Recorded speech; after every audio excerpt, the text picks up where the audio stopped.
This week will mark the 15th anniversary of the apology to the stolen generations. The idea that a person could ever have been regarded as an unsuitable parent on the basis of their race rather than on the basis of their behaviour is repugnant and wrong. But it is time we had a real conversation now about whether, in our sincere national desire to ensure that there is no repeat of the stolen generation, now too many vulnerable children being left exposed to dangers that would not be tolerated if the child were not Indigenous.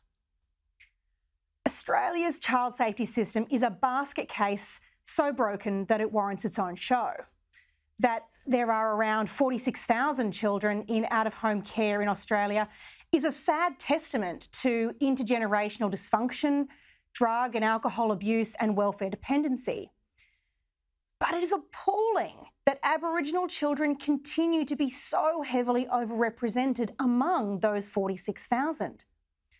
According to the Australian Institute of Health and Welfare, Indigenous children continue to be overrepresented, with 1 in 6, just think about that, 1 in 6 Indigenous children receiving child protection services at some point.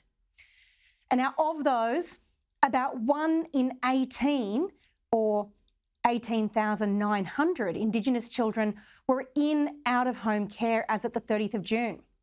That's 11 times the rate for non-Indigenous children.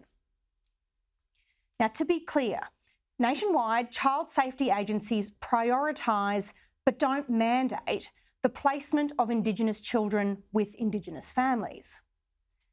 But in my view, there are too many accounts coming out of child safety officers prioritising cultural safety over actual safety for it to be just a mere coincidence.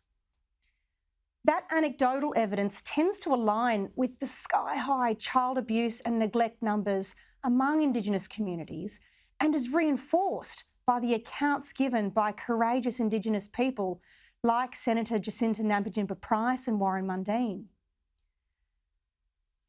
Let me be clear, the stolen generation was wrong, but we should not confuse genuine and necessary child safety interventions in the present with what was something completely different and completely wrong in the past. To do that devalues the pain experienced by members of the stolen generation. And we shouldn't allow understandable shame about that chapter in history to allow the subtle racism of lower expectations to prejudice future generations of vulnerable young Aboriginal kids from getting the help they need right now.